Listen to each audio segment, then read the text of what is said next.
با درود از دفتر مرکزی رادیو آزادی در پراگ شعله گلخوجه هستم با خلاصه خبرگزاری‌های تازه در خدمت شما. برنامه 5 سپتامبر این مغزها را دارد. بحث حجاب داغ شد. در قزاقستان به خوانندگان یک محله توجیک نشین اجازت ندادند که با روسری به مکتب بیایند. می‌دهند داشتن حجاب در اسلام فرض است. پدر و مادرهایمان میگویند که حجاب‌هایمان را گیرید، ولی ما نمیخواهیم. التماس روی مالمان را از سرمان نگیرید. وکیل مردمی دکانی را در شهر کابل ویران کرد. مالک دکانی ضرر دیده به مجازات شدن این نماینده مردمی باور ندارد. یخچال دوم در حضور داشته پلیس حوزه شکسته و اینجا حضور داشته. با آغاز محکمه دادگاهی برای پاره‌دهی به گلنار کریمова در کرسی عیبداری رهبران پیشین شرکتی تلیا نشستند. بر اثر سوختار ماشین حامل 30 تن بنزین در روز دوشنبه خوجند 2 نفر به هلاکت رسیده است. مقامات میگویند حادثه شب 4 سپتامبر رخ داد. ماشین بارکشانی پورا نابود شده است. شاهدان سوختار گفتند تا زمان خاموش کردن آتش تقریبا 2 ساعت در راه انتظار ماندند. به قبل سخنگوی ایرس شرکت مسئول نگاهبین روز دوشنبه خوجند سوختار در نتیجه به صدمه دچار شدن ماشین بارکش اتفاق افتاد. در نتیجه راننده ماشین و یک همراهش به هلاکت رسیدند. از این پیش ماه ایول سال در شهر دوشنبه خوجند یک ماشین حامل گاز مایع به دیوار بینای کناری راه برخورده ترکیش به وقوع پیوست. در نتیجه 1 نفر جان باخت. قبلا بر اثر ترکیش یک ماشین حامل 10 تن گاز در منطقه هوشیاری نویه ورزاب بینای آسایشگاه کودکان آسیب جدی دید. ده خواننده مکتبی به نام فردوسی در ولایت ترکستان قزاقستان که محله توجیک نشین به شمار می آید به خاطر داشتن حجاب از تحصیل محروم شدند. تقریبا 20 نفر از والدان روز 5 سپتامبر در درآمدگاه مکتب گرد هم آمده تقاضا کردند که به دخترانشان اجازه ورود به صنفخانه ها داده شود. این مکتب را نیروهای پلیس پاسبانی میکنند. نمایندگان حکومت محلی نیز حضور دارند. تا به حال برای تظاهرات غیر قانونی در نزد مکتب 8 نفر از والدان به اداره میلیسا دعوت شدند. مومین احمدی گزارش می‌دهد. مأموریت مکتب دهه فردوسی میگویند دختران حجابدار بر اساس یک فرمان وزارت معارف به مکتب راه دادن نشدند. این فرمان سال 2016 صادر شده از خواننده‌ها تقاضا می‌کند که با لباس مکتبی به درس بیایند. بر اساس آن حضور خواننده‌ها با لباس مذهبی از جمله حجاب منع است. دختر جنر سفروا قبلا با حجاب به مکتب می‌رفت. اما از اول سال خوانشی امسال او را برای اشتراک در درس‌ها اجازت ندادند. در این محله قزاق‌ها و روس‌ها زندگی نمی‌کنند. این محل توجیک نشین است. با ما قبلا گفتند که باید لباس یگانه مکتبی را بخریم. ما خریدیم. گفته بودند که روی مال باید سفید باشد. ما از قدیم حجاب برای مال سفید می‌پوشیدیم. این شیوه زندگی ما است. ما نمی‌توانیم حجاب را بگیریم. دهه فردوسی 300 کیلومتر دورتر از شهر شیمکند واقع است. در این دهه اساساً تاجیک ها زندگی میکنند و فرزندانشان نیز در مکتب تاجیکی تحصیل دارند. در نزد ما طلب گذاشتند. ما میخواستیم تحصیل کنیم. ولی 3 روز است که در نزد مکتب ایستادیم. ما را اجازه در آمدن نمیدهند. داشتن حجاب در اسلام فرض است. پدر و مادرهایمان میگویند که حجابهایمان را نگیریم. ولی ما نمیخواهیم. التماس روی مالمان را از سرمان نگیرید.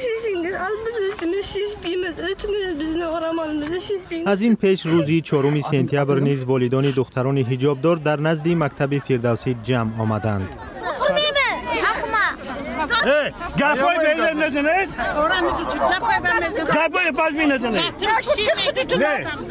مأموریت مکتب میگویند در نتیجه کارهای فهماندهی از 200 خواننده صنف‌های بالایی بعضیشان حجاب را از سر گرفتند.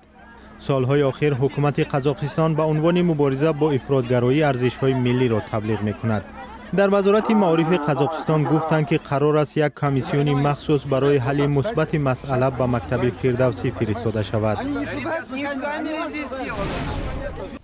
رو می‌رویم به موضوعهای دیگر. وزارت کارهای داخلی افغانستان میگوید به تحقیق ماجرای یک وکیل با مالک مغازه شیرینی فروشی در کابل میپردازد.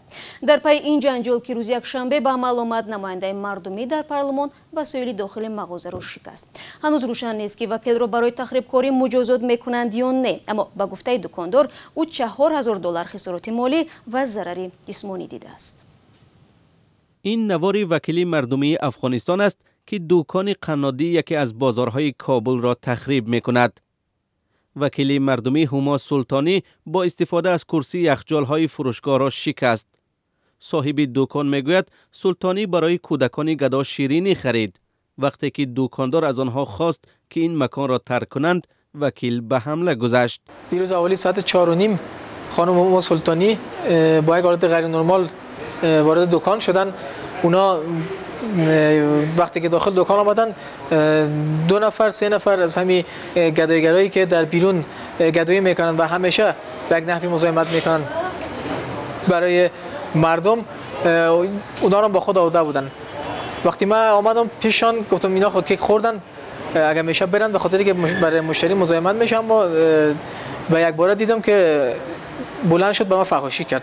بعد از اینکه فحاشی کرد با بوکس به سمت چپ بینی ضربه زد و حال کسر کرده. شاهدان میگویند در این برخورد یک طفل هم زخم برداشته است. رفتم موزه تا که نفر بیارم.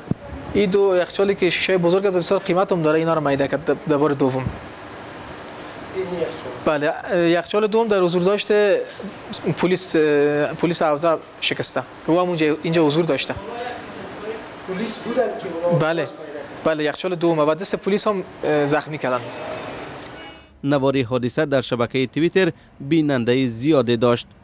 خانم سلطانی که از غزنی در پارلمان افغانستان نمایندگی میکند، بار اول نیست که قهر و غضب مردم این کشور را به وجود می آورد.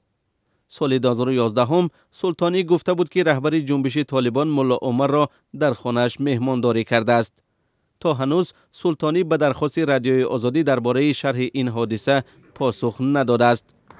کابل شهری است که به تکرار شاهد برخورد مقامداران از جمله اعضای پارلمان با مردم عادی بوده است. ساکنان این شهر پیوسته شکایت میکنند که به چنین عملکرد منصبداران پاسخ قانونی دادن نمی شود. شما برنامه خبری رادیو آزادی را تماشا دارید. روز 4 سپتامبر محکمه پرونده رهبران پیشین شرکت تلیا در دادگاه شهر استکهلم شویتزاریا شروع شد. آنها برای دادن تقریبا 350 میلیون دلار پوره به گلنورا کریمова دختر پرزیدنت پیشین ازبکستان اسلام کریمов متهمند. این محکمه را ضمیر ایشان و از بخش ازبکی رادیو آزادی مستقیما در شویتزاریا پیگیری دارد. قبل از شروع برنامه من از او درباره هویت متهمان و عیبی که نسبت آنها اعلان شده است پرسیدم. Bo'lgan shuning asosiy ayblanuvchi berdi hozir Tero Kivisar, ya'ni paytda Lars Newberg mana shu telekom kompaniyasining bosh ijroiya direktori sifatida حاضر در کرسی متهم ها سابق مدیر اجرایی تلیا لارس نیوبرگ و تیرو کیویاساری نشستند که در سالهای 2003-2007 مدیر مالی و نایب پرزیدنت این شرکت بودند و همچنان متهم سیوم اولی توییما است که همکاری ها در سمت اوراسیا را رهبری میکرد. اتهام اول این است که آنها از امضای سازش با شرکت تکیلند جلوگیری نکردند. ثانیاً آنها تفتیش نکردند که تکیلند چی شرکت است، کی در پس آن ایستاده است. و عیبنامه سوم این است که هر 3 رهبر دیده و دانسته به گلنورا کریمova پوره دادند. Sudlanuvchiga Gunnar Stettler bevosita oldindan bilgan holda jinoyatga qo'l urganlik va Gulnora Karimovaga o'zbek bozoriga kirish uchun pora berilganlik aybini qo'ymoqda. 30% سهمیه‌های تلیا به دولت شویتزاریا مربوط است و جای می‌دانیم رسانه‌های شویتزاریا این قضیه را به طور جدی پیگیری دارند. آیا توجه واقعا هم به این مرافع بزرگ است؟ سوال بعدی من از زمیره بود. Bugun sudda Gunnar Stettler aytmoqchi diktatura rejimiga dunyoda o'sha inson دادستان کل شویتزاریا گونار استتلر اثنای محاکمه گفت که همکاری تلیا با یک رژیم سرسخت دنیا و رشوه‌گیری و رشوه‌دهی آنها جامعه شویتزاریا را به لرزه آورده است. در محاکمه امروزه تخمینا همه رسانه‌های مهم این کشور حضور داشتند. آنها تصمیم دارند که تا آخر این قضیه را پیگیری کنند. روز یکشنبه در شویتزاریا انتخابات برپا می شود و این مرافعه می تواند نشان دهنده مناسبت حکومت با فساد باشد و شاید به نتیجه آن نیز تاثیر گذارد. Shanba kuni Shvetsiyada saylovlar bo'lib o'tadi. Mana shu saylovlar oldidan ham hukumatning korrupsiyaga munosabatini ko'rsatuvchi qandaydir bir lakmus qog'oz bo'lishi kutilayotgani aytilmoqda. بسیاری از این دلیل و شهادت ها حرفی نوی ندارند. این اتهام خیلی بر وقت مطرح شده است. سپس از زمیره پرسیدم که آیا یگان حرفی نوی در مرافعه کنونی صدا داد؟ bugun Gulnar Stetler Rustam Madumarovning Gulnora Karimovaning qonuniy eri bo'lganligini امروز دادستان کل شویتسیا گونار استتلر اسنادی را پیشکش کرد که در آن آوازخوان معروف ازبکستان رستم مدوماروف همچون شوهر گلنارا کریمووا معرفی می شود. در مرافعه روز سه‌شنبه شهادت طلاق شهروندان گلنارا کریمووا و رستم مدوماروف نمایش داده شد. یعنی یک زمان این دو نفر نه تنها همکار بلکه عائله قانونی بودند. مسئله دیگر قوطی‌های گلنارا کریمووا در بانک‌های شویتساری است که دادستان کل عکس جواهرات این خانم را از آن قوطی‌ها نشان داد. من متخصص نیستم ولی احتمال این جواهرات و یا قسمی از آن جواهرات نگاره‌های قدیمی باشد که گلنارا کریمووا از موزه‌های ازبکستان گرفته است. Men bu qimmatbaho taqinchoqlar bo'yicha mutaxassis emasman.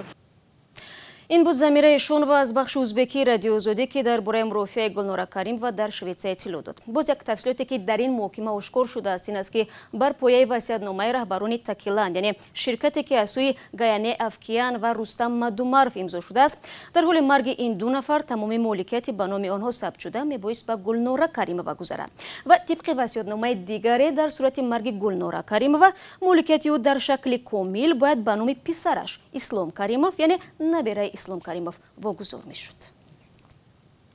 برمیگردیم به تاجیکستان. فیلمسازان در ولایت سوغد از آن خوشحالند که مقامات این ولایت در ترغیب فیلم‌های وطنی برایشان کمک میکنند. آنها میگویند هرچند از فیلم آفری چندان درآمد نمیگیرند اما حداقل امکانیت پیش آمد که محصول ایجاد آنها به تماشابینان پیشنهاد شود. گزارش نوبتی ما در همین باره است. در نزد مکتب 16 فیلم 12 سال انتظاری برگزار می‌گردد. مانند فیلم 12 سال انتظاری بیفول در اومد آزاد. قلعه بلند یکی از دهاتی شهر استرافشان شاهد این گونه دعوت‌ها گردید.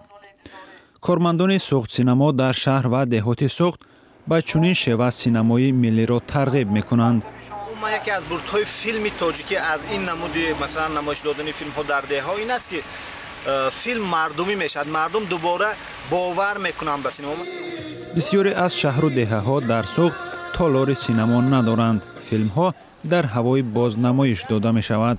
مقامات شهر استرافشان به سینماگران در این کار کمک میکنند و در این تشبث تلاش‌های خیرخواهانه دیدند.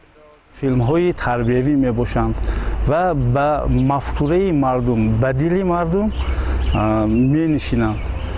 از تماشای این فیلم‌ها مردم به خود چیز میگیرند. من به شوهر برآمدن نمیخواهم.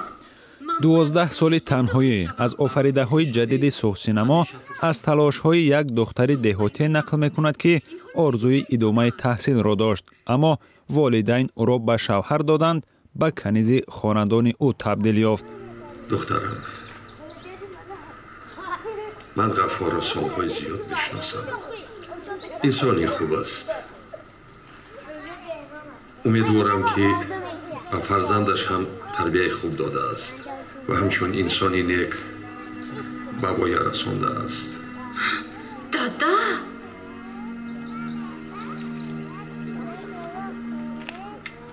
عبدالقیوم با دو فرزندش بار اول است فیلم را در اکران بزرگ می‌بیند. ما به تو تنها بخت و سعادت آرزو می‌کنیم. برای خلق، برای آینده فرزندای ما، آینده من این یگی‌ها من این دخترچه‌ای که تماشا کرده است این یک درسی حیات می‌شود. رحمت می انسان ها. و پرزیدنت امریکا دونالد ترامپ نامزدی دیپلمات جون پومرشیم را به مقام سفیر این کشور در تاجیکستان پیشنهاد کرده است. پومرشیم حالا در سفارت امریکا در قزاقستان کار میکند. قبلا او در کنسولگری گنرالی امریکا در ولادیواستوک و 6 نمایندگی ایالات متحده در خارج از جمله در چین و ژاپن کار کرده است. خبرگزاری‌های تاجیکستان و جهان از دوربین رادیو آزادی بود. تفصیلات بیشتر حوادث روز را از سامانه ما www.azadi.org پیدا و نوارها را در آزادی ویدیو کانال مخصوص رادیو آزادی در یوتیوب تماشا کنید. فردا با خبرهای نو به همین استودیو برمیگردیم. تا آن لحظه خدا نگهداری هر یک شما بیننده است باشید.